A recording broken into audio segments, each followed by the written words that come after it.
A continuación, vamos al segundo panel, que es minería y transición energética, donde nuestro moderador será la ingeniera Helka Gutiérrez Barranco, la rectora de la Fundación Universitaria del Área Andina, sede Valledupar, a quien antes de dar la palabra también procederé a presentar a los panelistas que estarán en este espacio donde se hablará de minería y transición energética.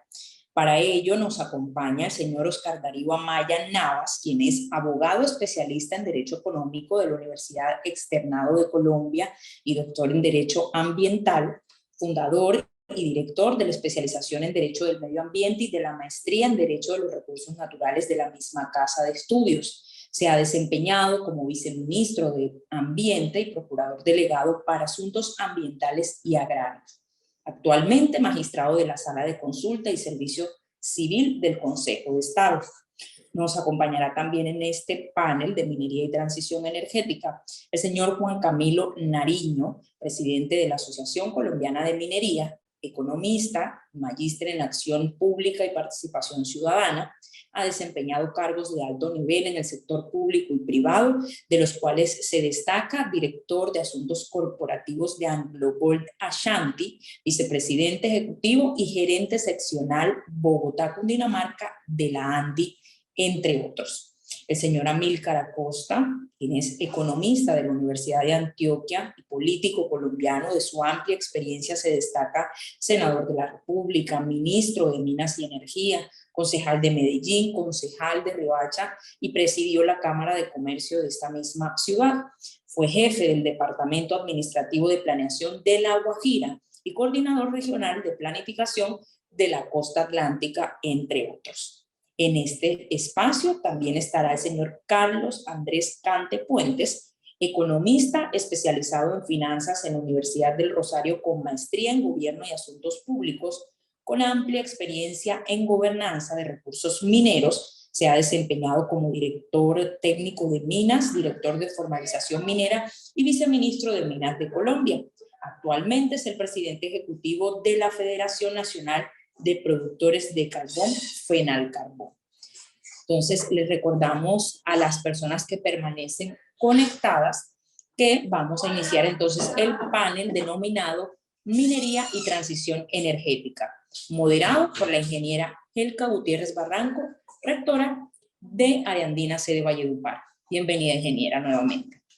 Karen, muchísimas gracias. Nuevamente quiero expresar mi agradecimiento a cada uno de nuestros ilustres invitados para este bloque de la conversación tan poderosa que definitivamente se ha abierto el día de hoy.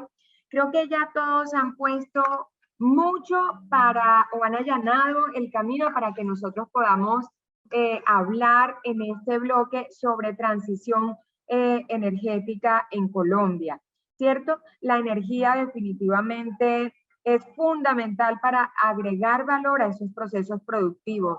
La minería definitivamente nos ayuda a incentivar la industria, a refinar productos, a crear junto con la materia prima nuevos y mejores productos precisamente y herramientas tecnológicas en pro de la calidad de vida. Del mismo medio ambiente, del mismo ambiente, incluso la salud humana, ampliar la cobertura en las comunicaciones. Entonces, siendo tan fundamental en esto, es importante apuntalar aquí que la fuente principal de energía está relacionada al uso de combustibles fósiles. Sin embargo, claramente hay tendencias a nivel mundial que exigen cambios en esa matriz energética global de manera transicional hacia energías más limpias, como la solar, la eólica, principalmente.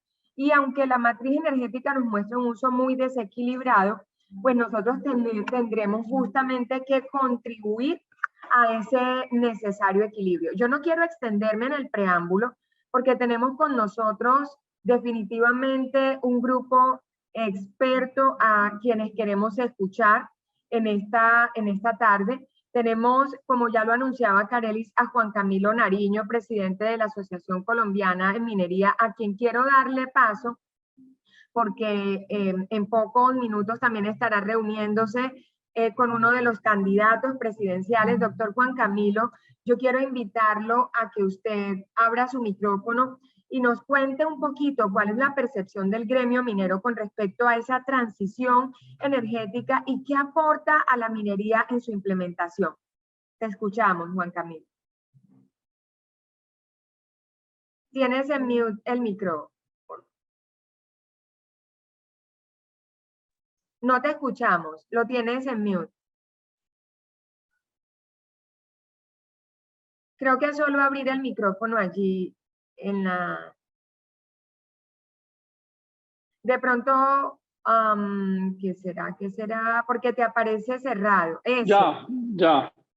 Es que tenía que ser el administrador quien me abriera el micrófono, así que no podía.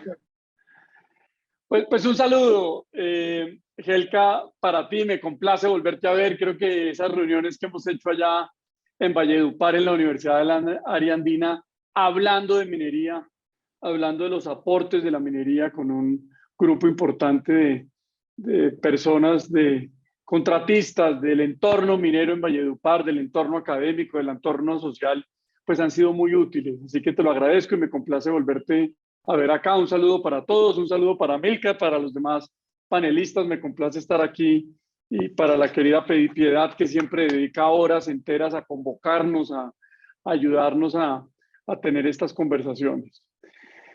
Déjenme yo muy rápidamente les cuento cuál es mi aproximación al tema de la transición energética y los minerales que produce el país. Entre esos, por supuesto, el carbón metalúrgico y el carbón térmico. Esenciales, así algunos no lo crean, para la transición energética. Pero déjenme entonces, yo construyo sobre lo siguiente. Lo primero que quiero yo decirles es que este mundo más verde que estamos construyendo, esa visualización de la Colombia más verde que estamos construyendo, ha venido generando. Yo le voy a pedir de pronto al anfitrión que me permita compartir pantalla, que quiero compartirles un par de slides en ese sentido. Esa conceptualización de la Colombia y el mundo más verde ha hecho, por supuesto, que todos los países en los últimos 3 años, esa materialización de la conversación ambiental ha venido ya visualizándose, haciéndose tangible en compromisos ambientales de los países. Más recientemente Colombia, más recientemente China, de tal forma que hoy hay una gran cantidad de países que tienen compromisos ambientales, y esos compromisos ambientales no son... Cuando me habiliten la pantalla, seguro podré compartirles el mapa de la evolución de esto. Tecnología, ¿nos ayudas, por favor? ¿Quién está en tecnología? Harbin. ¿Quién está en tecnología? Pero en esencia, esta conversación ambiental... Listo, ya está habilitada. Yo habilité a todos para que tecnología sea. Gracias. Esta conversación ambiental en el mundo, lo que finalmente ha llevado es a que una mayor cantidad de países tengan esos compromisos. Y esos compromisos finalmente terminan llevándose a políticas públicas, como en Colombia, el COMPES de transición energética, que además logramos que incluyera, por supuesto, al carbón en una referencia importante. Y esa materialización de los compromisos ambientales, pues es una realidad. Y esa realidad lo que termina trasladándose también es a que cada vez más el sector privado tenga compromisos ambientales. Compromisos ambientales profundos que implican transformaciones empresariales y, por supuesto, transformaciones de país realmente importantes. Y aquí hay tal vez 2 grandes oportunidades para el mundo minero colombiano, para la industria minera colombiana. La primera es que ese mundo más verde, como lo estaba diciendo Helka y demás participantes, necesita más minerales. Esas turbinas eólicas, querido Amílcar, que se están poniendo en el norte del país, en La Guajira, necesitan 4.7 toneladas de cobre, necesitan 1.200 toneladas de cemento que a su vez necesita carbón térmico, necesita una gran cantidad de acero que necesita el carbón metalúrgico y el carbón coque. Esas bicicletas eléctricas con las cuales nos estamos movilizando en las ciudades, esos carros eléctricos que hoy no pagan IVA, que hoy no pagan aranceles, y sus baterías necesitan más cobre, necesitan más litio, necesitan más molibdeno. Entonces, esta conversación ambiental y muchos de esos ambientalistas puros en el mundo y en Colombia que han venido en los últimos años defendiendo esas, por supuesto, matrices energéticas más balanceadas, más equilibradas, que yo comparto, y que en el pasado algunos de ellos incluso señalaban la minería como un factor muy negativo en relación con el cambio climático, pues hoy la verdad es que se están dando cuenta que para que esos compromisos, los compromisos de los países y los compromisos de las compañías alrededor del mundo sucedan, se puedan dar, se necesita más minas de cobre, se necesitan más minas de oro, se necesitan más minas de litio, se necesitan una gran cantidad de minerales. La viceministra lo mencionó, no me voy a detener en esos números. Pero hoy el primer mensaje que quiero dejar acá, Helka, con todos, es que hoy la conversación ambiental del mundo ha balanceado para bien en algún grado, y ahí tenemos que sacar de entre todos provecho, la conversación y el señalamiento en relación con la minería. Y eso pasa igualmente por otra conversación mundial y otra conversación en Colombia, ahora incrementada con la reciente, por supuesto, e injustificada y absurda invasión de Rusia a Ucrania. Y es cómo garantizar la seguridad alimenticia en los países por todos los fertilizantes que producía Rusia y Ucrania. Esa seguridad alimenticia, esos costos de los alimentos en los países, incluido Colombia, pasa por tener minas de fosfatos, minas de nitratos y minas de otros minerales. Es decir, las conversaciones más trascendentales de los 2 próximos años a nivel mundial, habrá otras, pero estas serán importantes, pasan por la necesidad de construir más minas, de tener más minerales, y pasan por políticas claras, así como están en relación con el cambio climático, con políticas claras para generar mejores procesos de exploración en los países y más amplios. En el caso de Colombia, con un gran potencial de cobre. Los geólogos por allá dicen que tenemos los pórfidos de cobre más grandes del mundo.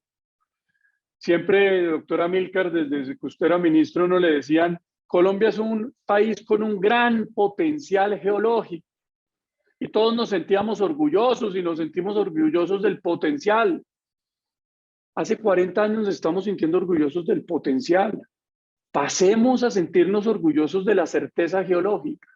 Y para eso se necesita explorar. Se necesita conocer qué minerales tiene Colombia en el subsuelo, sobre todo en esas 2 líneas. En la línea de los minerales estratégicos para la transición energética y en la línea de los minerales para la seguridad alimentaria de nuestros países. Acabo yo de volver de Washington la semana anterior a la Semana Santa con un esfuerzo que estamos haciendo liderado por Colombia y por la asociación de reunir a todos los presidentes de los gremios mineros de América Latina. Estuvimos con el presidente del gremio chileno, con el peruano, el ecuatoriano, el panameño, el argentino, conversando en Washington en una agenda dentro del marco del Encuentro Latinoamericano de Minería que lideramos, con congresistas estadounidenses, con congresistas, senadores de allá, con think tanks importantes, centros de pensamiento, el Banco Mundial, el Banco Interamericano de Desarrollo. La conclusión de ellos es que hoy Estados Unidos estratégicamente necesita esos minerales estratégicos, incluso los tiene ya en una lista, en un documento del Departamento de Energía. Y en ese escenario no están considerando mucho América Latina. Pues América Latina es el mayor productor de cobre, América Latina es uno de los mayores productores de litio y tiene grandes potencialidades en eso. Entonces ahí estos balances geopolíticos que hoy necesita y que hoy demanda el mundo en relación con la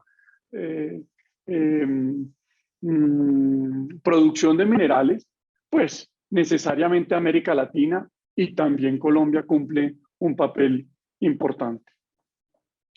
Eso como primero, y ahí pues por supuesto Colombia debe tener claridad en cuanto, sobre todo en este proceso electoral. Ahora Helka mencionó que ahora tengo que salir corriendo porque debe estar llegando aquí un candidato presidencial a nuestras oficinas. Mi tiempo está dedicado un poco a eso, a contar cómo vamos a construir juntos esa Colombia más verde, esa seguridad alimentaria que necesitan los colombianos. Necesariamente necesita una política clara en relación con la minería. Y en esa política clara en relación con la minería, necesitamos una política clara en relación con la exploración del territorio colombiano, agilidad, no flexibilidad, tiempos justos y que se cumplan en materia de trámites mineros, tiempos justos y que se cumplan en materia de trámites ambientales. Y por supuesto se necesita toda una suerte de rodear los proyectos hoy en Colombia existentes, en particular los que están en licenciamiento. Segundo mensaje, Colombia tiene una oportunidad muy grande en esta transición energética. La minería dejó de ser un bicho raro, un bicho señalado, sigue siéndolo por algunos, pero ya cada vez este equilibrio de la conversación ambiental ha llevado balances hacia el sector minero. ¿Por qué? Porque es necesario para cumplir esos compromisos, porque es necesario para generar esa seguridad alimentaria. En todo esto viene un tema y es el carbón. ¿El carbón cumple algún papel en esto? Nuestro carbón colombiano, que siempre nos debemos sentir cada vez más orgullosos de él, el carbón térmico del norte del país, pero también el carbón metalúrgico del centro y lo que se produce con el coque, en el cual somos el tercer exportador hoy en el mundo. Pues claro que cumple un papel, y un papel muy importante. Déjenme yo en 3 minutos les explico cuál creo yo que es esto. Y ha sido tan importante que en esta revista The Economist, que con su humor maravilloso, esto fue del año pasado, cuando estaba a puertas de suceder la reunión del COP25, con ese humor maravilloso, en la mitad ya de una crisis energética visible anterior a la invasión de Rusia a Ucrania, ya con unos precios creciendo, pues con su humor maravilloso dijo que lo paradójico de todo esto es que la COP25 en Glasgow tenía que iluminarse o va a tener que iluminarse con energía generada nuevamente por carbón. Y déjenme, yo les explico un poco la razón del por qué creo yo que eso está sucediendo. Y la razón es que incluso en esa misma reunión de Glasgow ya pasaron a usar frases más moderadas, pasaron a usar el cerrar la generación eléctrica, el terminar la generación eléctrica con carbón a una política de disminución progresiva del uso del carbón.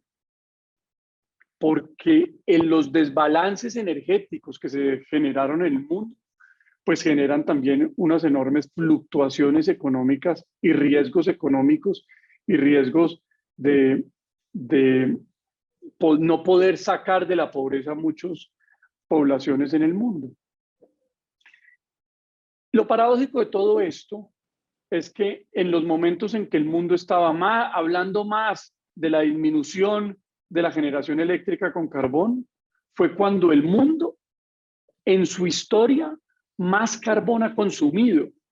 En la gráfica de la izquierda ustedes lo tienen, casi 8 billones de toneladas de carbón. Nunca antes en la historia del mundo había sucedido algo así. Y en la gráfica de la derecha ustedes pueden ver un poco cómo es esto. De esas 8 billones de toneladas de carbón que consumirá el mundo en el 2024, Por supuesto, Europa está disminuyendo, Estados Unidos está disminuyendo en 77 millones de toneladas, pero hay un mundo nuevo, cada vez más que genera con nuevas tecnologías a través de carbón, India, Japón y por lo general Asia.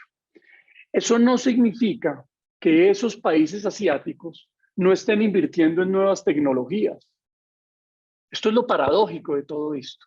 Esto es lo interesante de todo esto. Esos países asiáticos son los que más han jalonado la inversión y puesta en marcha de nuevas tecnologías para generar electricidad. Energía nuclear, el 57% de la capacidad nuclear en el mundo se está construyendo en Asia. En generación eléctrica con viento dentro del territorio y en los océanos, lo lideran China, Estados Unidos y China, por supuesto, con un fuerte impulso, igualmente que la India. Ahí también ellos están en una política muy fuerte. Y miren los puntos amarillos de la esquina inferior derecha. Las mayores concentraciones de inversiones en fotovoltaicas han sido también en Asia y están jalonadas por el mundo de Asia. Entonces, ¿qué es lo que pasa? ¿Por qué Asia igualmente está incrementando el uso del carbón o lo va a incrementar en los próximos años? Y la respuesta es el cuadro de arriba, el de las líneas, el de la línea roja y las dos líneas azules, que es lo que ejemplifica lo que está pasando en la India y lo que va a pasar en la India de aquí al 2040. La línea roja es la demanda de energía. Todos estamos conectando más celulares a la corriente, estamos conectando más carros, es decir, el mundo, y en este caso la India, necesita más energía. Y el incremento del consumo de la demanda de energía de aquí al 2040 va a ser importante. Si ustedes ven la línea azul clarita, eso es la generación eléctrica con fuentes renovables, que también va en un aumento importante, pero que no alcanza a llegar a la línea roja. Eso que no alcanza a llegar con la línea roja es el consumo y la generación eléctrica con carbón, que es la línea azul. Es decir, esa nueva demanda, lo que están previendo todos es que se va a suplir, se va a generar con las nuevas fuentes alternativas de energía, pero por supuesto la base va a ser con carbón. Y ahí nuestro carbón cumple un papel muy importante. No, en esta conversación no está el otro carbón importante, el metalúrgico, que es necesario para el acero, para producir el acero que las turbinas eólicas necesitan, las turbinas de La Guajira. En esencia, con esto termino. Colombia debe tomar la decisión en los próximos años de en dónde queremos estar en esta dinámica de las más trascendentales conversaciones en el mundo: cambio climático y seguridad alimentaria. Y tenemos también que tomar la decisión de si queremos ser importadores de minerales como el cobre, que lo tenemos, como nitratos o fosfatos, en particular fosfatos que los tenemos, o paralelo a esas políticas de seguridad alimentaria y de transición energética, poder lograr también generar una política clara, decidida, en relación con la minería para poder hacer ese mundo más verde que necesitamos. Yo estaba recordándome esta mañana, la primera conversación que yo tuve con la ministra en relación con que el ministerio debería tener una política para el carbón colombiano por allá en los precios que estaban en 40 y en 60. Fue con la ministra María Fernanda en el año 2019, cuando en el Cerrejón el presidente era Guillermo Fonseca.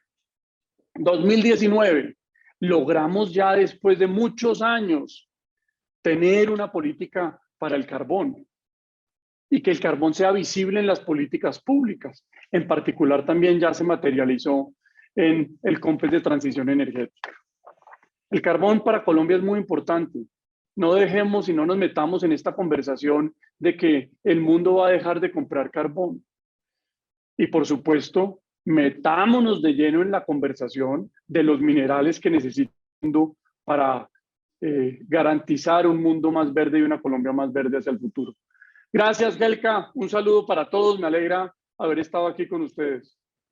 Juan Camilo, en verdad, muchísimas gracias. Yo creo que has puesto sobre la mesa unos aspectos absolutamente relevantes y necesarios para el departamento del Cesar, para nuestros futuros ingenieros de minas, para los graduados, bueno, para tantas personas que hay aquí atentas al curso que debe tomar la conversación en Colombia y por supuesto en el departamento del Cesar, doctora Amílcar, en La Guajira, en nuestros departamentos, nosotros como región, ¿qué estamos aportando precisamente a esa conversación y a la ruta que finalmente va a ir tomando? Yo quiero a continuación darle la palabra al doctor Oscar Amaya, nuestro consejero de Estado que nos acompaña en esta tarde, para que también él tome partido en esta conversación. ¿Qué puede aportar, doctor Oscar, para el desarrollo político, económico y social, todo este panorama de la transición energética que fíjese cómo poco a poco le fue dando forma el doctor Juan Camilo? Entonces, queremos escucharlo desde la experiencia que ya tiene, mejor dicho, el doctor Amílcar. Estaba feliz de saber que usted iba a ser compañero de panel, porque definitivamente también es bien importante para nosotros escuchar su posición y los elementos que nos trae para la mesa de trabajo. Muchas gracias. ¿Me escuchan bien, doctora Helka? Perfecto, sí, señor. Muchas gracias. Bueno, pues primero, muy complacido por esta invitación, muy contento de compartir tribuna con Juan Camilo, con el doctor Amílcar, que nos hemos encontrado en muchos escenarios académicos, jurídicos, en general, y por supuesto con los asistentes y participantes del panel anterior, que me lo he disfrutado enormemente. Volver a ver a mi buen amigo Nicolás Albeiro Echeverry, ya va de senador, imagínense. Nos conocimos hace unos 15 años en batallas ambientales y mire ya dónde va Nicolás Albeiro, lo vamos a necesitar mucho en temas ambientales, en temas de jueces ambientales en general. Muy complacido, por supuesto, siguiendo muy de cerca lo que está pasando en Chile, como lo ha relatado el profesor Guillermo Uribe. Yo particularmente soy profesor de Derecho Constitucional Ambiental y estamos a la espera de cómo va a evolucionar el tema de la Constitución chilena, particularmente en este tema ambiental, digamos, después de todo el proceso que se ha adelantado. Entonces, repito, le agradezco a usted, doctora Helka, y a la Universidad del Área Andina esta invitación. Lo primero que hay que hacer es una pequeña claridad, y es que en mi condición de juez, de magistrado del Consejo de Estado, debo precisar, el Consejo de Estado es el juez del Estado, es el juez de la administración. En esta corporación, de la que hacemos parte, 31 abogados, se debaten temas mineros y contractuales que no son de conocimiento de mi sala. Yo pertenezco a la sala de consulta y por eso siempre es bueno hacer esa claridad para evitar dolores de cabeza de la corporación y particularmente de los que participamos en esto. En la sección tercera, en la sección primera de mi corporación se debaten temas como el fracking, temas como licencias ambientales, mineras. Entonces, no sobra hacer claridad. Yo no hago parte de esas secciones, yo hago parte de la sala de consulta, que es un cuerpo consultivo del Estado con más de 200 años de creación. Bueno, con esa claridad que siempre ilustra, vamos a atender la pregunta. Se nos ha acompañado la pregunta de qué puede aportar para el desarrollo político, económico y social la transición energética del país. Y yo hablaría básicamente como abogado, digamos, como juez, como profesor desde el punto de vista constitucional, porque la verdad, doctora Helka y compañeros y todo el grupo de estudiantes maravillosos del área andina, es mucho lo que puede aportar la transición energética y voy a explicar por qué desde el punto de vista constitucional. Todos los países tienen una constitución política que es la norma más alta de todas las normas. Después de la constitución siguen las leyes, luego los decretos, y en esa pirámide normativa, la Constitución de Colombia, desde 1991, la acabamos de celebrar 31 años, construyó una constitución ecológica. una constitución ecológica, es decir, somos el primer país del mundo que crea una constitución con 32 normas ambientales especializadas. Luego nos copió Paraguay en el 92, Perú en el 93, México y Costa Rica en el 94, Bolivia, Venezuela, Ecuador en el 97, 99. Y en general, esa constitución ecológica se refiere a los recursos naturales, renovables y no renovables.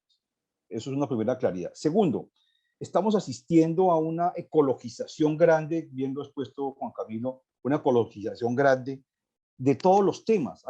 Hoy todo es ecológico, todo es ambiental. Entonces, todas las entidades tienen que ver con lo ambiental, todos los ministerios tienen que ver con lo ambiental. Y por supuesto, esa sensibilidad necesita hacer precisiones. Nuestra Constitución consagra normas sobre recursos naturales, concretamente sobre el derecho al ambiente sano, sobre la función ecológica de la propiedad, normas sobre parques, una limitación hay una libertad económica que consagra la Constitución, artículos 333 y 334, pero uno de sus límites es el medio ambiente. Es decir, hay un escenario constitucional muy sólido que se ha ecologizado y que permite que haya normas sobre protección muy sólidas. Pero también la otra cara de la moneda, doctora Angélica, es que el desarrollo también tiene unas normas constitucionales. Y el desarrollo en Colombia es un desarrollo sostenible, artículo 80 constitucional, que quiere decir un desarrollo con uso racional de los recursos naturales, pero finalmente es un uso racional. Tercer lugar, ¿qué es el desarrollo sostenible? El desarrollo sostenible es incorporar en las políticas públicas, privadas, los elementos económicos, ecológicos y sociales. Pues ese desarrollo sostenible hoy en día es los ODS, los 17 ODS que están consagrados desde el 2015 y que hacen relación a pobreza, hambre cero, salud y bienestar, educación y calidad, igualdad de género, agua limpia y saneamiento, energía asequible y contaminante. El séptimo, trabajo decente y crecimiento, reducción de desigualdades, ciudades sostenibles, acción por el clima, vida submarina, vida de ecosistemas, paz y justicia ambiental. Es decir, esta rápida lectura de los ODS lo que pretende es mostrar que hoy el desarrollo sostenible es absolutamente, y bien lo ha mencionado Juan Camilo, interrelacionado. Hoy el desarrollo sostenible no es solo usar los recursos naturales, sino apuntarle a hambre cero, apuntarle a temas de género. Hoy no es solo lo económico, lo ecológico y lo social. Son los 17 ODS y esa articulación que ha anticipado Juan Camilo y el profesor Guillermo Uribe es lo que la Constitución, y es un poco el resumen de mi intervención, lo que busca es que tengamos en cuenta que tenemos un marco constitucional que protege los recursos naturales, pero que también protege el desarrollo, un desarrollo racional, un modelo de recursos naturales, pensando las generaciones futuras, cuantificando los recursos naturales. En cuarto lugar, es importante mencionar que la transición hoy desarrollada en Colombia con un COMPES y una ley de la República, la ley 2099 y el COMPES 4075, aterrizan el concepto de transición energética a la colombiana. Es decir, hay un marco legal, marco constitucional que lo he expuesto, un marco legal, la ley 2099 del año 2021 y un COMPES, el 4075 de este año, documento el COMPES, que es un documento de políticas donde se comprometen recursos y se fijan políticas de mediano y de largo plazo. Eso quiere decir que a la colombiana se han aterrizado políticas de transición energética, que no es otra cosa sino el cambio. La transición es ese proceso de cambiar un modelo por otro, en donde, por supuesto, en esa ecologización que padece el mundo, lo ideal es el impacto cada vez menor sobre los recursos naturales, impacto que no nos puede dejar de perder de vista que no hay obra, no hay proyecto, no hay una actividad que genere un impacto cero. Nada genera impacto cero. Desde el más pequeño hasta el más alto, hasta el más grueso, todos generan un impacto. Entonces, lo que busca la transición energética es facilitar la llegada de unas nuevas formas de generación de energía para ir cambiando el modelo hacia una energía más limpia, más sostenible, más social.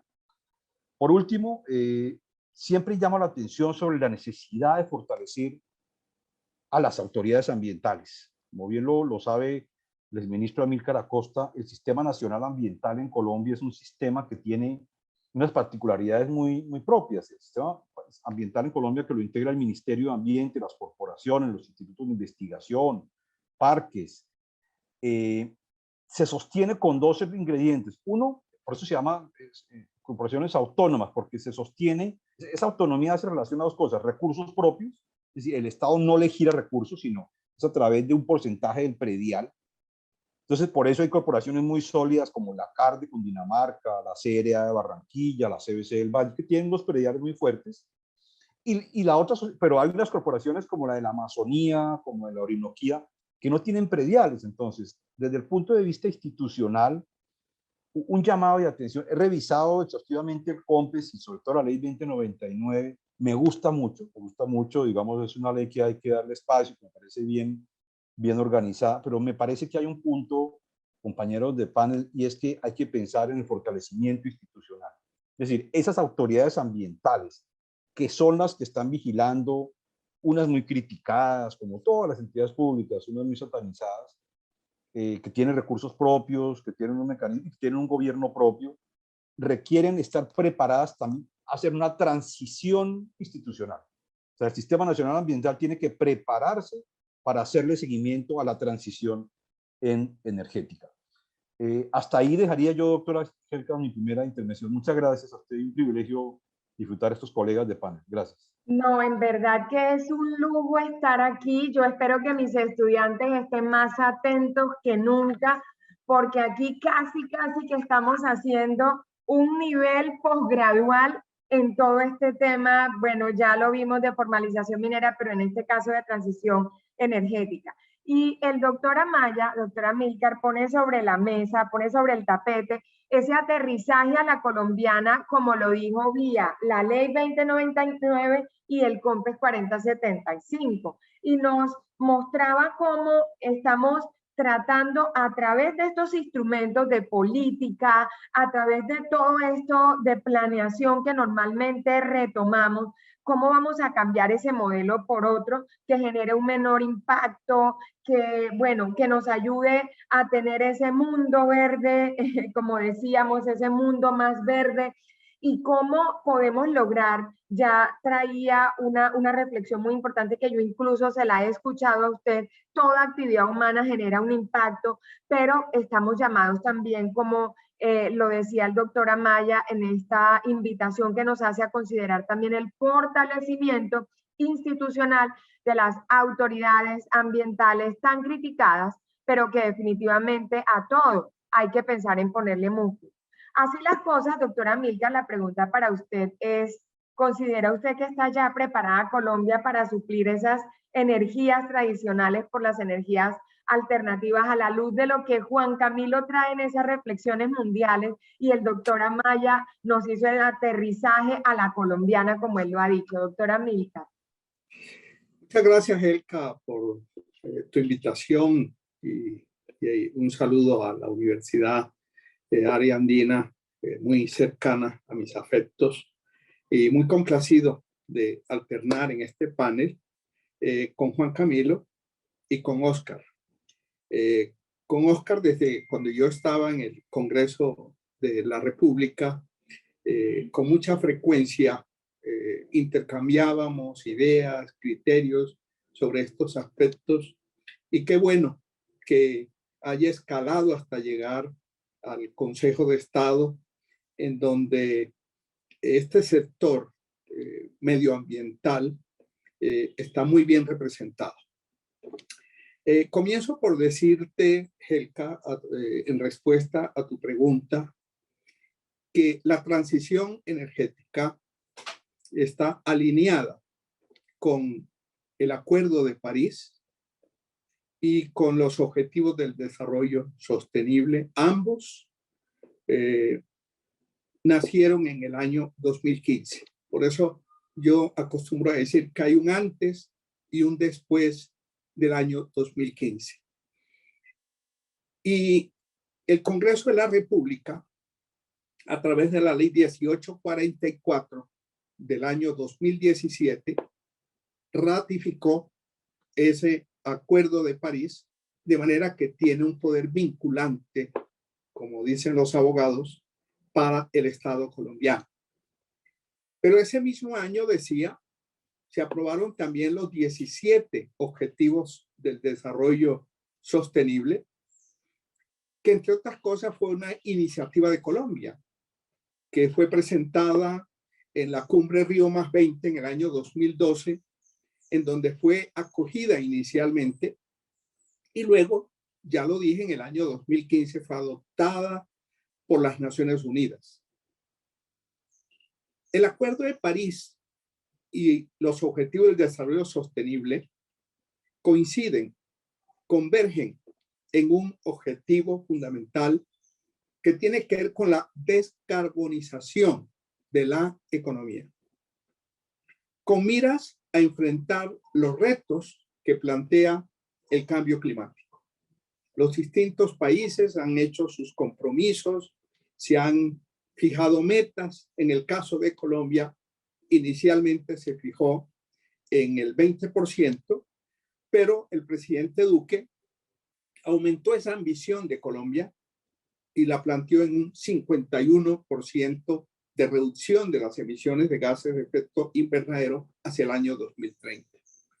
Se trata entonces de migrar desde las energías de origen fósil, que son altamente contaminantes, especialmente el carbón, el petróleo y el gas, hacia las fuentes no convencionales de energías renovables. Se trata entonces de integrar estas fuentes no convencionales de energías renovables a la matriz energética, robusteciéndola y diversificándola aún más, porque no podemos perder de vista que Colombia tiene una matriz muy diversificada, como pocos países en el mundo. Y esa es una de nuestras fortalezas, indudablemente.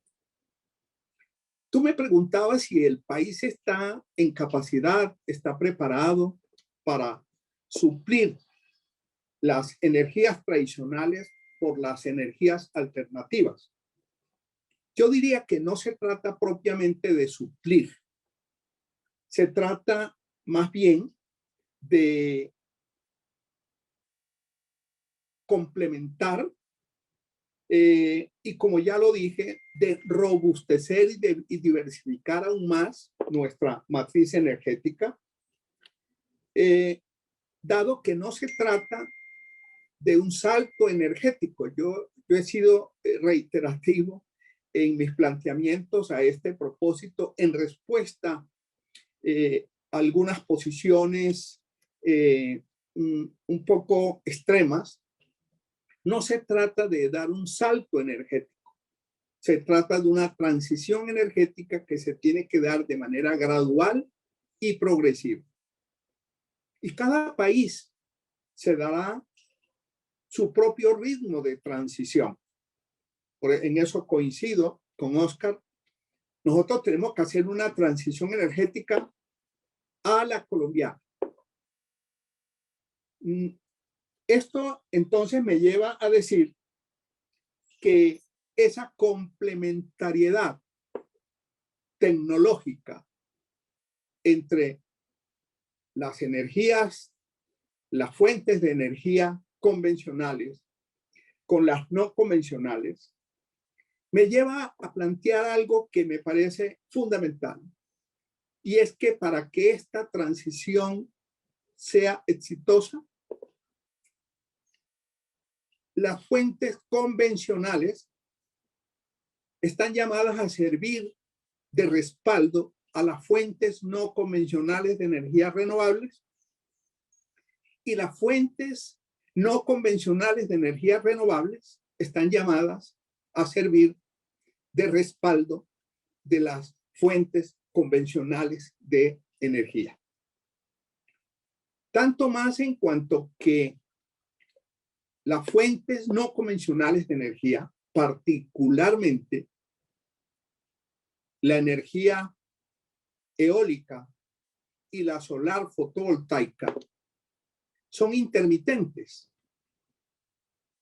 y por ello requieren del respaldo de la energía térmica y de la energía hídrica.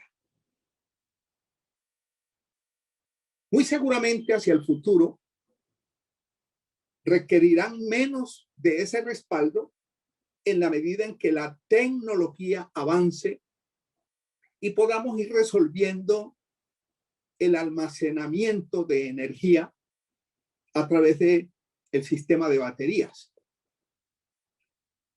Pero mientras no tengamos esos desarrollos tecnológicos, va a seguir requiriendo de ese respaldo. Pero aquí hago un paréntesis para decir algo. En algunos paneles, porque como cada sastre alaba su aguja, aparecen los hídricos y los térmicos y ellos magnifican la intermitencia de la energía solar y la energía eólica. Pero mi respuesta ha sido, ¿acaso la energía hídrica no es también intermitente? Y el 68% de nuestra base de generación en el país es hídrica. Claro que es intermitente porque los fenómenos del Niño son recurrentes. Y esa intermitencia no es por días ni por horas. Puede llegar a ser por meses. Y en Colombia sí que sabemos, porque tenemos una experiencia amarga de lo que fue el apagón hace 30 años. ¿Por qué? Porque un Niño prolongado causó una sequía, los embalses se vinieron abajo, perdieron capacidad de generación y el país se apagó. Eso es intermitencia también. Pero fíjense usted qué tan interesante es esa complementariedad.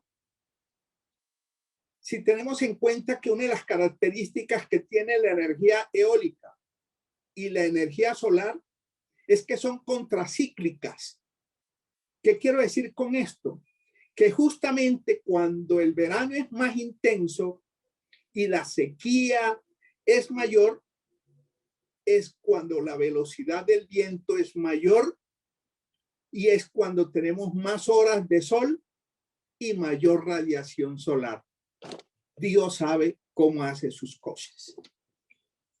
Por eso yo he manifestado mi preocupación por los atrasos de la entrada de Hidroituango. Porque esa energía, los 2.400 megavatios de potencia de Hidroituango, lo requiere el país, pero lo requieren los parques eólicos que se están montando en La Guajira y lo requieren las granjas solares que se están instalando a lo largo y ancho del país. Y por si faltara una prueba, ahí tenemos una prueba al canto, como dicen los españoles, en lo que ha pasado en Europa. Precisamente a consecuencia, no hablemos todavía de la guerra, sino de la reactivación de la economía, hubo una mayor demanda de energía y no obstante que la Unión Europea está muy adelante de Colombia en su transición energética, la capacidad instalada de generación eólica y solar fue insuficiente y se dio un desbalance energético que llevó los precios y las tarifas de energía a niveles que no se habían visto en la historia de los países que integran la Unión Europea. Y a consecuencia de la guerra, además, agudizó aún más esta situación como un agravante. Y es que no contaban en Europa con autoabastecimiento en materia de petróleo y de gas, dependiendo de Rusia, y ahora a raíz del conflicto han tenido que poner en pausa la transición energética y han tenido que volver a aprender las plantas térmicas que habían apagado.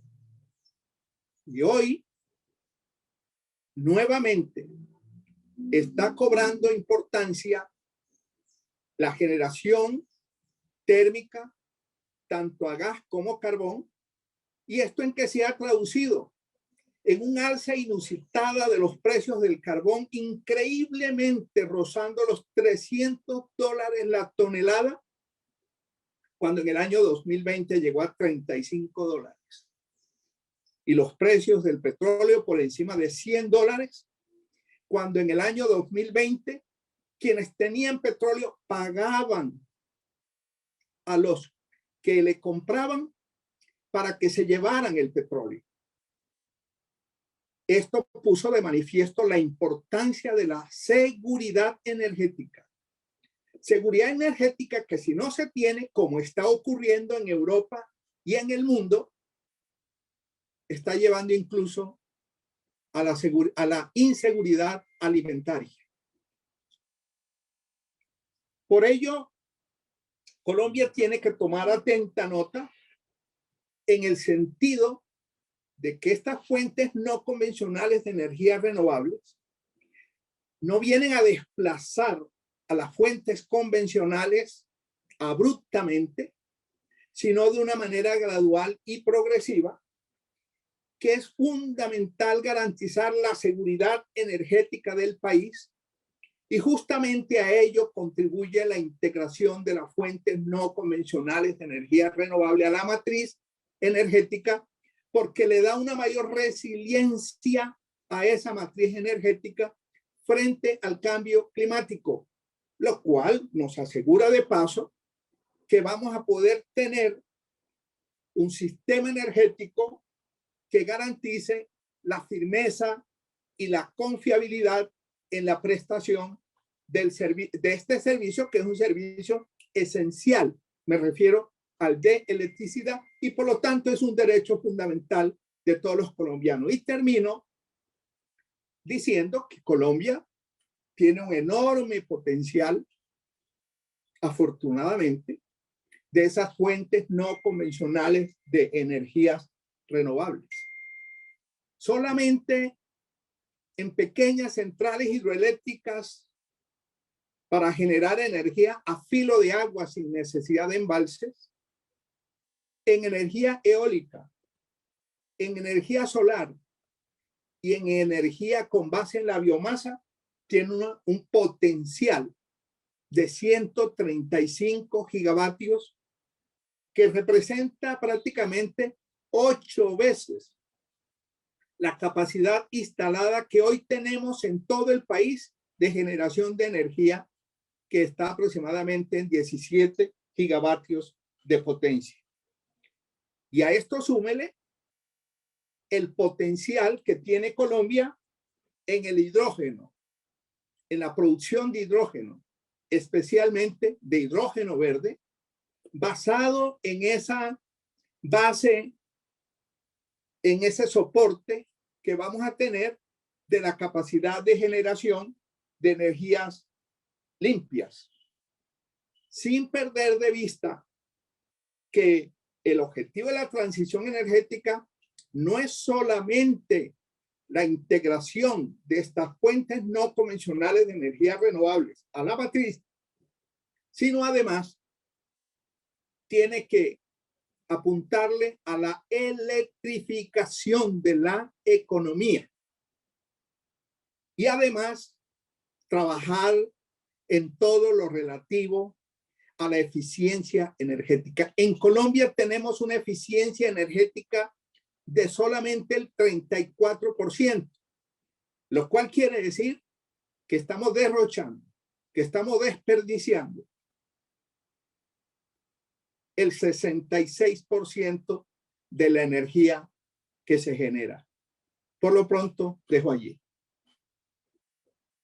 No, les cuento que ya por acá, por detrás de cámaras, estamos organizando la segunda parte de este conversatorio. Definitivamente, qué interesante los elementos que también nos trae el doctor Amílcar.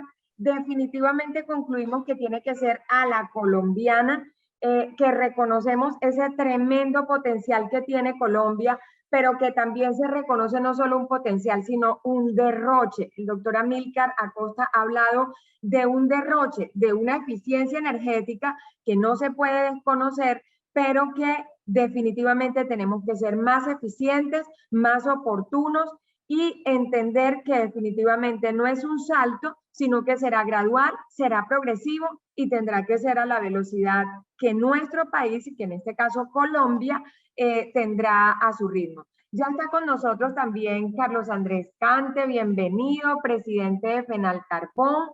Definitivamente también es importante su mirada porque en esta tarde, ya casi cerrando, quiero poner para usted una pregunta. Carlos Andrés, ex viceministro también de Minas, ¿no? ¿Cuál considera Fenalcarbón que será el impacto de la implementación de esa transición energética, específicamente en lo que tiene que ver con minería de carbón? Y ahí el Cesar y la Guajira enseguida nos sentamos en primer lugar y en palco de honor para poder entender y poder asumir cuál es nuestro rol también.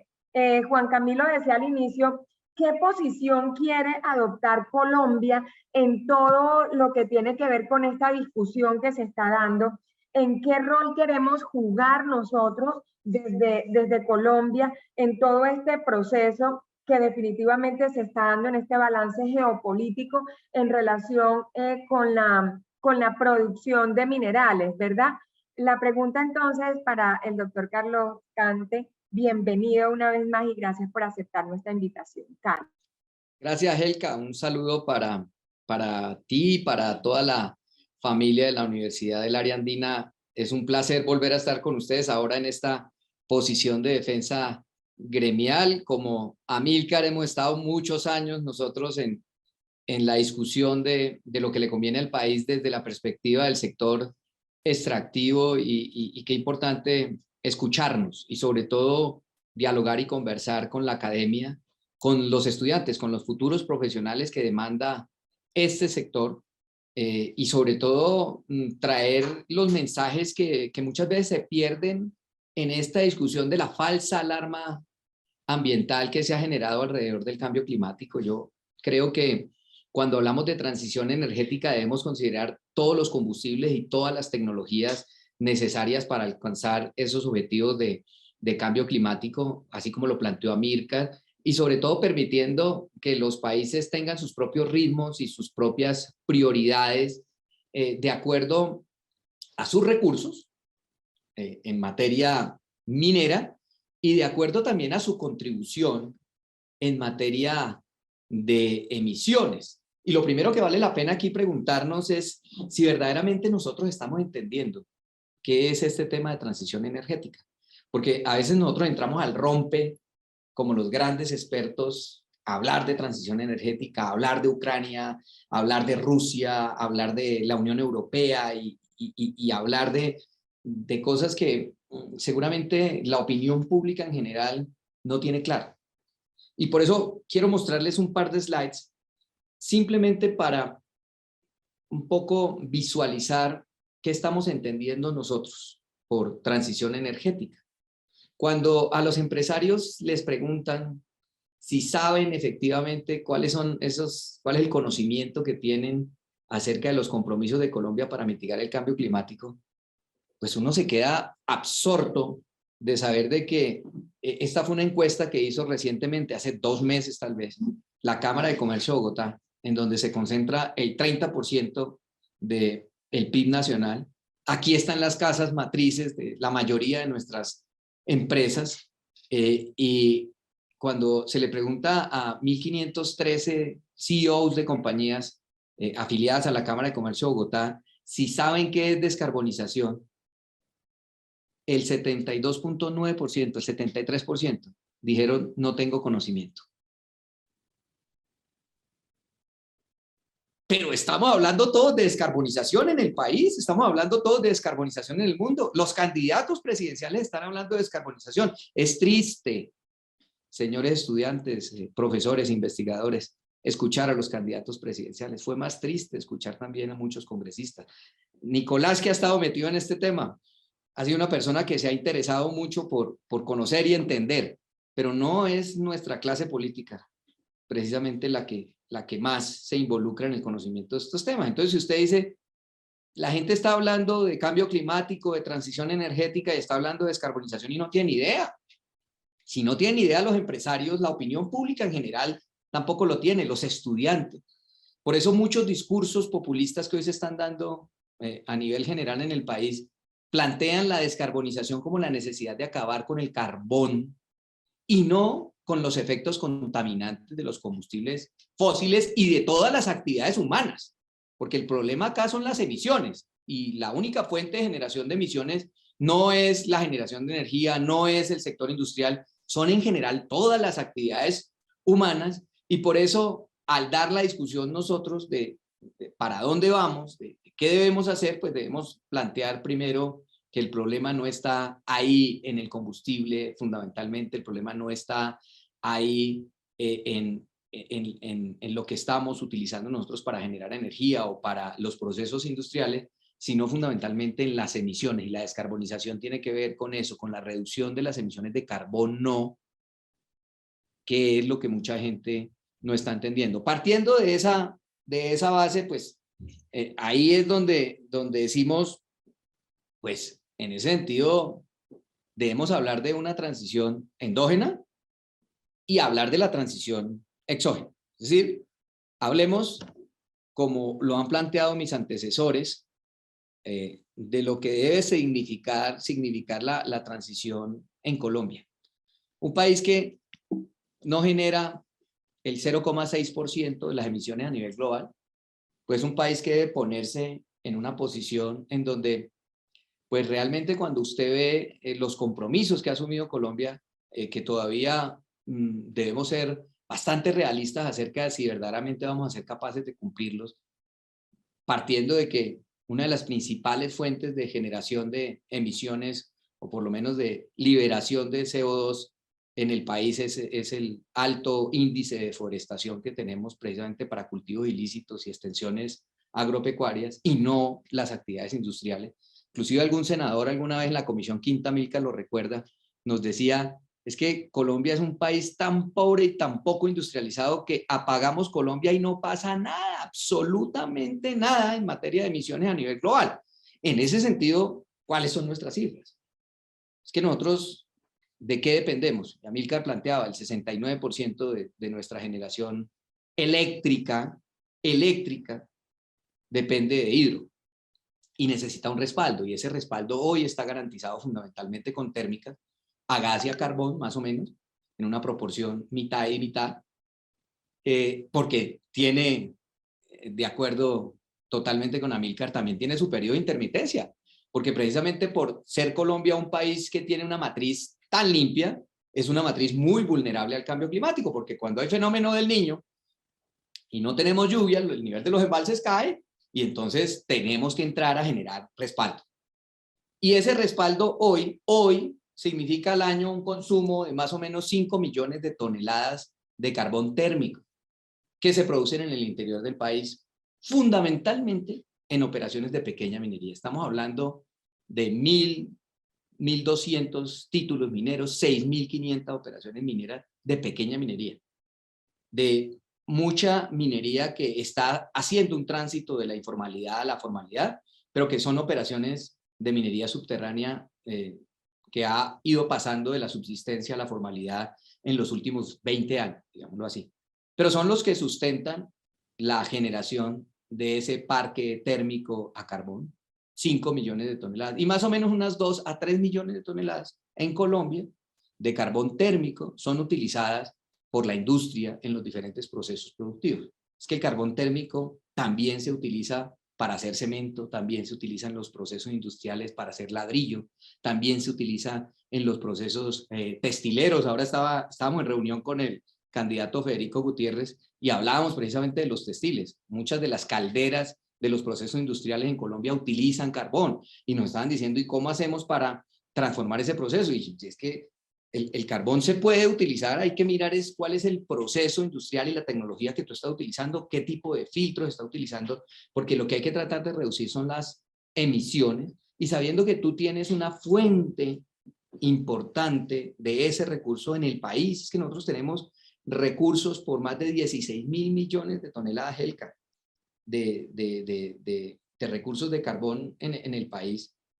La mayoría de eso es carbón térmico, pues usted dice con más 6.800 millones de toneladas de reservas, que muchas de esas, la mayoría están en Cesar y Guajira, pues nosotros, al ritmo que estamos hoy produciendo, tanto en el consumo nacional como lo que estamos exportando, pues lo que hay es futuro. ¿De qué depende? De que haya mercado.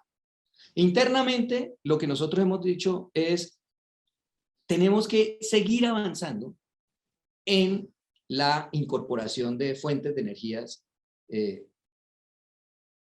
limpias, como las quieren llamar algunos, y de eso hay mucha discusión, pues porque para hacer los paneles solares utilizan una gran cantidad de minerales, una gran cantidad de procesos industriales que si usted suma toda la acumulación, pues ahí no hay carbono neutralidad. De eso también se tendría que dar la discusión, pero la incorporación dentro de nuestra matriz de esas fuentes no convencionales pues va a necesitar, como lo planteó Amílcar, un respaldo, y el respaldo nosotros lo tenemos. Entonces, en esta discusión interna, usted tiene que pensar en seguridad energética y en soberanía energética. Cuando en campaña nosotros nos plantean, no, es que hay que acabar con la generación a carbón, porque así nos lo plantearon, hay que cerrar las plantas térmicas de generación a carbón, hay que entender que el carbón mata, que el carbón acaba, que el carbón genera distorsiones en el mercado, que el carbón genera un incremento de los precios de la energía, pues es definitivamente no conocer el esquema de formación de precios de la energía y no entender que el respaldo precisamente es lo que garantiza que la energía más costosa es la que no se tiene. Y eso es lo que nos ha entregado a nosotros el carbón, nos ha entregado el gas en el país. Y no lo puede seguir entregando porque tenemos fuentes en Cundinamarca, en Boyacá, en Santander, en norte de Santander, en Córdoba, en Cesar, en Guajira, en Antioquia, que nos permiten a nosotros utilizar los recursos, por supuesto, de mejor manera cada vez, incorporando tecnologías que nos permitan reducir las emisiones en fuente fija, el material volátil, y eso es responsabilidad de la industria, tanto de generación de energía como en general de la industria que utiliza en sus procesos productivos el carbón. Pero también nosotros tenemos carbón, y por eso digo aquí hay que diferenciar transición en general eléctrica de transición industrial dentro de lo que significa la transición energética. Porque es que, como les planteaba, el carbón se utiliza en muchos procesos productivos. Es que el carbón es fundamental para el acero, para el ladrillo, para el cemento, y eso hace parte de la construcción global de este mundo que avanza cada vez más rápido, de la urbanización que se viene dando en los países en vía de desarrollo, que estamos viendo ese crecimiento acelerado de esos países que hoy tienen la mayor concentración de la población a nivel global, y por supuesto que esa demanda va a seguir generando una demanda también a su vez de carbón, que nosotros tenemos que pensar ya por el otro lado, cuál es esa transición desde el punto de vista industrial. Nosotros también generamos, también producimos carbón metalúrgico, que se utiliza para producir coque, fundamentalmente, y el coque es la base fundamental para la producción del acero, y sobre eso hay una discusión enorme acerca de la transformación tecnológica, que todavía le faltan muchos años en la discusión para hacer comerciales otros sustitutos perfectos del coque, que por supuesto hacen que Colombia todavía siga siendo un país con potencial enorme Hoy Colombia es el tercer exportador mundial de coque. El año pasado exportamos 4.2 millones de toneladas de coque, de más o menos 29 millones de toneladas que se mueven por mar. El mundo consume 700 millones de toneladas de coque. Y tenemos carbón metalúrgico pues para abastecer esa demanda y más. Aspiramos nosotros a llegar próximamente al segundo lugar en exportación a nivel global en la medida en que la demanda ha seguido creciendo y pues también fundamentalmente los carbones del norte de Santander, que son unos carbones muy especiales, casi únicos en el mundo, que nos están permitiendo elaborar, generar valor agregado en la industria para producir coque reactivo, coque bajo en fósforo, que se utiliza en la industria de las ferroaleaciones y tiene una mayor demanda todavía a nivel global. Pues ese potencial nosotros no lo podemos perder. Tenemos que ser sensatos en la defensa de este sector del carbón y sobre todo de todos los encadenamientos productivos que tiene el carbón hacia adelante y hacia atrás y que generan mucho más que lo que solo visto en términos de lo que vale el carbón y lo que genera en regalías y lo que genera en impuestos, usted puede llegar a entregar. Usted tiene que sumar aquí todo el tema del transporte, usted tiene que sumar acá todo el tema de los puertos, usted tiene que sumar aquí todo el tema de encadenamientos productivos generales que ustedes han visto que se dan en el Cesar y la Guajira con el hecho que lo sintieron muchísimo con el cierre de Prodeco, que es que no fue solo los desempleados que quedaron, sino todo lo que había alrededor de la generación minera en el departamento. Entonces, eso es fundamental. Y a nivel global, pues el mundo va a seguir demandando carbón y lo planteó Juan Camilo. O sea, las cifras están muy claras. Hoy, en la actualidad, el mundo demanda aproximadamente 8.000 millones de toneladas de carbón al año. De esos son 7.000 millones de toneladas más o menos que se consumen de carbón térmico, el que se utiliza fundamentalmente para generar energía y en los procesos industriales. Y esos más o menos 1.000 millones de pesos, 1.000 millones de toneladas son exportaciones, es decir, que se mueven entre países. Colombia, en esas 1.000 millones de toneladas, cuando mejor estuvo, aportó cerca de 90 millones de toneladas en las exportaciones a nivel global, siendo el quinto exportador a nivel global. Somos así de chiquiticos en la contribución global de la venta de carbón, de la exportación de carbón y por tanto de la responsabilidad en las emisiones. Luego, lo que vemos nosotros a futuro, 2040, 2050, es que si bien es cierto con esta situación que planteó Amílcar ahora, que ha habido una gran volatilidad en los mercados precisamente por el efecto Europa, que ellos creo que fueron demasiado agresivos en su política de transición energética, cerraron plantas, cerraron minas, y en algún momento cuando vieron su dependencia absoluta de fuentes intermitentes, cuando vieron su dependencia absoluta del 38% del gas que proviene de Rusia, se vieron un poco a gatas para generar el ritmo que les planteó la reactivación económica en la demanda de la energía, y tuvieron que volver a abrir minas y tuvieron que desempolvar plantas de generación de carbón, y muy seguramente, como ya lo planteó Alemania, ellos van a empezar a revisar esos ritmos a los cuales venían trabajando la transición energética. Lo que significa es que si bien Europa, que Europa es un país que un continente, unos países que no están creciendo poblacionalmente, ha disminuido el ritmo de consumo de carbón, esos mismos carbones hace rato ya los estamos poniendo en otros países que sí están creciendo. El sudeste asiático, China, India, África. Colombia exporta a África carbones térmicos, carbones metalúrgicos, coques, a Gabón. En Turquía, ya esos mercados están asumiendo lo que Europa hace rato dejó de consumir.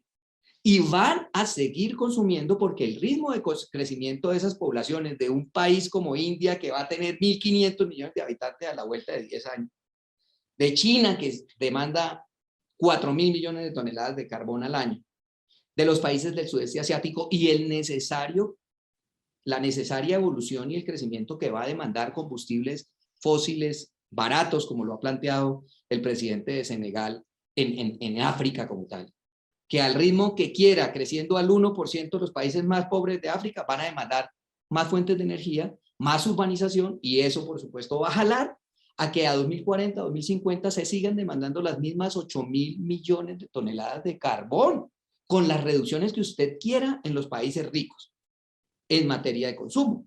Luego, Colombia tiene una gran oportunidad de seguir explotando sus carbones, por demás, carbones que tienen un reconocimiento internacional por su calidad, por su poder calorífico, por ser bajos en ceniza, lo que los hace mucho más eficientes a la hora de generar energía, a la hora de hacer parte de un proceso productivo transformador, lo que quiere decir que hay mercado y va a seguir existiendo mercado. Y la decisión que nosotros tenemos que tomar es, tanto en materia interna, es simplemente revisar los hechos. Colombia es rica en carbón, escasa en petróleo y pobre en gas. Entonces, ¿cuál va a ser el mecanismo de respaldo que nosotros vamos a tener? ¿Cuáles van a ser esas fuentes de respaldo? ¿Vamos a cerrar las plantas de generación térmica a carbón? ¿No vamos a generar incentivos de política pública para que haya una transformación tecnológica que permita reducir el nivel de emisiones? Y vamos a quedar dependiendo única y exclusivamente de lo que han denominado el combustible de la transición, que es el gas, y gas no hay. Y la solución que plantean en un panel de expertos es, pero en Venezuela sí hay, es decir, haga lo que hizo Europa con Rusia, dependa de un país inestable políticamente. Luego, la segunda solución la tuvo Estados Unidos. Estados Unidos dejó de ser un importador neto de combustibles a ser un exportador neto de combustible por el fracking. Entonces, la segunda solución está en el fracking. Entonces, usted dice, hay unas discusiones muy complejas. En materia social no va a ser tan fácil que se desarrolle el fracking en Colombia. Eso va a tener muchísimos inconvenientes todavía. Pues, definitivamente, el respaldo que proporciona el carbón con unas fuentes confiables, con unas fuentes cercanas, además, pues nos permite a nosotros garantizar seguridad energética, pero sobre todo soberanía energética. Y a eso es lo que finalmente los países tienen que dar un paso atrás, bajarse de la moda del discurso verde, analizar sus propias condiciones, analizar sus potencialidades y decir, ok, mi ritmo debe ser este, y lo que yo tengo en materia de reservas de X mineral, de X fuente de generación, son estas y las puedo aprovechar de esta y esta otra manera. Nosotros hemos sido muy vocales en eso. Incluso en algún momento, la gran discusión en el país fue que inclusive en esa moda verde en el que se montó el gobierno, en algún momento hasta le cambiaron el nombre al ministerio, Amílcar lo sabe. Pareciera que les diera pena hablar de minería. Y luego eso corrió muchos inversionistas. Pero lo segundo era que pareciera que la palabra carbón se hubiese desterrado de los documentos oficiales. Control Delete carbón, salió. Y pasa lo que pasa con Prodeco y empezamos a entender que esto no puede ser de la noche a la mañana, que esto tiene que ser gradual, que esto tiene que ser pensado y basado en los intereses nacionales y no en las modas y las posibilidades que nos están además generando una dependencia tecnológica a los países que hace rato empezaron a transformar su matriz, como Alemania, a decirles a las industrias que estaban dedicadas al carbón hace 100 años, a decirles, tomen los incentivos necesarios para que toda la tecnología que ustedes han construido hoy para el carbón, la empiecen a dedicar a otro tipo de tecnologías como las fuentes no convencionales, para que seamos nosotros los que les vendamos la tecnología a los países a los cuales tenemos que convencer de que esa definitivamente es la salida que ellos tienen que tomar, como nosotros los países ricos, porque por demás, nosotros como países ricos podemos pagar una factura de energía un poquito más cara, 6 veces más de lo que hoy el kilovatio hora vale en España con respecto a Colombia. Nosotros sí lo podemos pagar, pero ellos que se den cuenta más adelante, cuando cierren las minas, cuando cierren las plantas de generación energética. En eso tenemos que ser muy sensatos. Esto también es una apuesta comercial de los países que generan ese tipo de tecnología. Muchas gracias, Helka, y aquí estamos siguientes a la discusión. Presidente, una excelente exposición, todos han estado geniales. Les cuento que yo creo que quedan muchas preguntas y aquí nos podríamos quedar toda la tarde, pero bueno, en estas programaciones definitivamente las personas se programan y están siempre en función de los tiempos que uno le ha dicho. Ahorita estamos un tris pasados y eso que empezamos bastante puntuales, como lo saben, pero estoy proponiéndole a nuestro decano de la Facultad de Ingenierías, que este espacio hay que definitivamente seguirlo abriendo. Yo creo que quedan unos puntos muy interesantes en los cuales podríamos profundizar. Y yo creo que finalmente se cumplió el propósito de la jornada, que fue hacer una aproximación, traer unos elementos que son muy interesantes, pero que nos van a permitir definitivamente volver a un escenario como este. Y yo sí quiero pedirles que por favor saquen el tiempo, todos, para venir a Valledupar. Yo creo que es en esta región del país donde nosotros estamos. ¿Cuándo es que es el festival? Vamos, Amílcar. Es la próxima semana. Mañana aquí en Ariandina tenemos el conversatorio que le da oficialmente la apertura al Festival de la Leyenda Vallenata, doctor Carlos, en su versión 54. Así que ojalá pudieran estar aquí. Fíjate que si hubieran podido estar presencialmente, mañana hubieran podido disfrutar de ese acto académico que habrá muy bonito, pero que no puede convertirse en un monotema acá en nuestra región. Nosotros queremos hablar del festival, pero también queremos hablar de minería, queremos hablar de transición energética, queremos hablar de carbón, porque tal como lo dijo el doctor Carlos, eso se volvió un tema que se satanizó. Nosotros lo vivimos en la matrícula, no crea usted, doctor Carlos, no crea, presidente, que eso es un tema.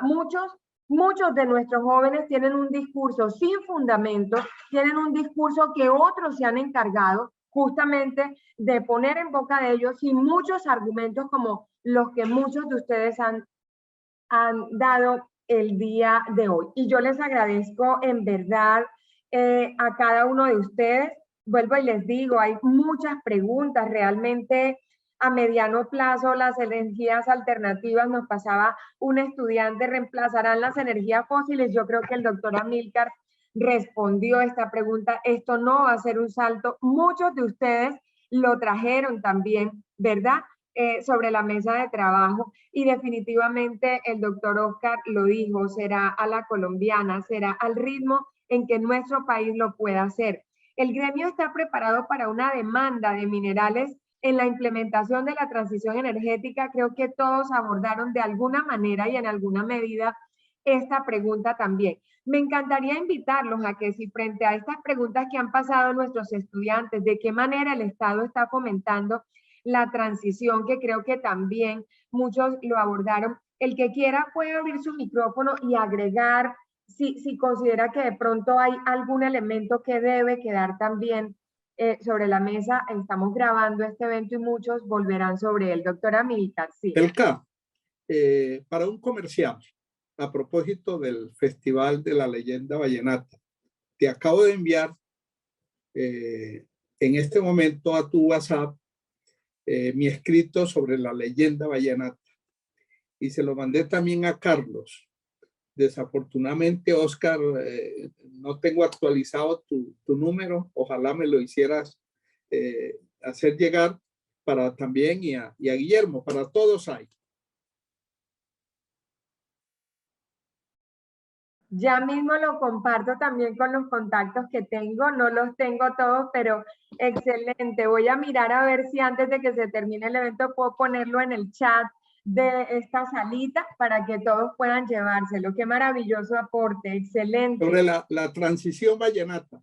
Eso, genial, me encanta. Yo quiero hacer un comentario, quiero hacer un comentario final, y parte de algo que alguien acaba de escribir en el chat, y es, estamos totalmente convencidos de que cualquier actividad humana y cualquier actividad profesional que se desarrolle, que tenga un impacto en el medio ambiente, se debe hacer cada vez de manera más responsable, cada vez de manera mucho más íntegra, mucho más activa, y el mensaje que debemos dar, y le agradezco a la persona que lo puso en el chat, es que, claro, nosotros tenemos la función de la defensa del sector porque consideramos que lo que estamos haciendo, lo estamos haciendo cada vez mejor, y creemos que efectivamente el país tiene una gran oportunidad en el aprovechamiento de sus recursos mineros energéticos, pero por supuesto que el mensaje que tenemos que darle a los futuros profesionales es que no coman entero, y es que trabajen de manera decidida por ser cada vez tener un espíritu más investigativo, un espíritu que permita construir un mejor sector, que si definitivamente la apuesta de Colombia es a partir del carbón, del petróleo, del fracking, lo que sea, que le apuesten precisamente por no tragar entero, por construir un mejor desarrollo académico, un mejor proceso investigativo, porque lo que nos está faltando precisamente en la discusión general política en el país son argumentos. Hay demasiado información y muchas veces información sin bases sólidas, información falsa, que deslegitima los procesos, que deslegitima a las empresas, a los sectores, y a eso es a lo que nos debemos comprometer todos los profesionales del sector, a cada vez más entregar mejores argumentos con total integridad para la defensa del sector o para rechazar prácticas del sector, por supuesto. A propósito, Helka, de lo que acaba de decir Carlos, por favor. Yo hago esta analogía. Hasta los medicamentos, no hay actividad humana que sea inocua, lo dijo Oscar en su exposición. Toda actividad humana tiene un impacto. Fíjate tú que hasta los medicamentos que son para la salud tienen, en primer lugar, contraindicaciones. Hay medicamentos, por ejemplo, que a una persona diabética o hipertensa no se los pueden formular. Tiene además efectos secundarios. Uno tiene un dolor de cabeza, se toma un analgésico, de pronto le quita el dolor de cabeza y al rato tiene agriera, tiene acidez, porque ese es el efecto secundario. Y en tercer lugar, tiene que ser dosificado. Por eso muchos medicamentos solamente pueden ser vendidos en las farmacias con fórmula médica. Fíjese usted que en Estados Unidos el mayor número de suicidios es con medicamentos que venden en las farmacias, sobredosis de esos medicamentos. De manera que de lo que se trata es de reducir el impacto, de reparar el impacto, de compensar el impacto, y eso se hace con las buenas prácticas, tanto desde el punto de vista de la operación como desde el punto de vista técnico y desde el punto de vista social y ambiental. Lo resume muy bien una frase del poeta español Antonio Machado: más importante que hacer las cosas es hacerlas bien. Muy bien, excelente. Pero además el poeta Machado también dice: caminante no hay camino, se hace camino al andar. Entonces, yo creo que aquí estamos, así estamos en el Cesar. Gracias a ustedes, por favor, gracias por abrir sus agendas, sus tiempos para acompañarnos, para ayudarnos en esta ardua tarea de formar ese tipo de profesionales de los que habla Carlos Roa en el chat y que Carlos Cante ha precisamente retomado algunos de los elementos que nos ponían. Muchas gracias por acá, por el chat, los están, mejor dicho, alabando, están reconociendo lo magistral que han sido sus intervenciones, toda la importancia de cada una de las ideas, principios, conceptos que han traído para nosotros. Yo quiero verlos nuevamente en Valledupar y no por estas plataformas. Quiero verlos personalmente. Yo voy a estarlos molestando porque les cuento que me he quejado a nivel nacional en varias instancias sobre cómo es posible que el lanzamiento de todo el tema de la ruta del hidrógeno haya sido en Barranquilla. Muy bien, Barranquilla tiene muchas cosas interesantes, pero qué bueno hubiera sido tener ese importante escenario aquí en Valledupar, y no es solamente por la fantochería de un evento, sino por la importancia de una reflexión a partir de un evento como ese, para nosotros los cesarenses, doctora Milcar, los guajiros, que tenemos la obligación histórica de estar en la conversación. Yo quiero, en nombre de todas las directivas de Ariandina, una vez más agradecerles y decirles que en Ariandina tienen el escenario. Doctora Milcar, ¿qué tal mañana si en la instalación del evento que oficialmente da apertura a esta versión del festival te damos una entrada para que cuentes un poquito, con Tomás Darío Gutiérrez lo estamos coordinando, para que cuentes un poquito de la transición del vallenato. Muchas gracias, ya te escribo. Yo quiero decirle a todos los asistentes que ustedes, cada uno se inscribió en un link que les enviamos. Allí registraron sus correos electrónicos y nosotros vamos a estarles enviando vía correo el link en el cual pueden acceder a la grabación de este importantísimo evento. A todos, en verdad, muchas gracias. Nuevamente, nuestra gratitud y bueno, quedemos con el compromiso de seguir en la conversación. Todo el que pueda abra su camarita para hacernos una fotico final, por favor. Todos los que puedan, abran sus camaritas. Yo los invito a que nos hagamos una fotico del recuerdo, que publiquemos los que puedan. Anda, Esteban, estás al revés, eso es. Por favor, todos los que puedan abran sus camaritas. Vamos, eso es, perfecto. Todos los que puedan. Bueno, vamos en 3, vamos en 2, vamos en 1. Listo, hice un capture aquí, se los voy a compartir.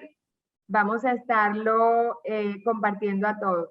Nuevamente, muchas gracias y nos despedimos. Los esperamos. Gracias. Gracias, cuando nos inviten, allá estamos. Gracias. Vale, gracias, buenas Carlos. tardes. Gracias, doctora Maya, doctora Mira, a todos, muchas gracias. A todos, gracias. Muchas gracias. Tomás, gracias. Gracias por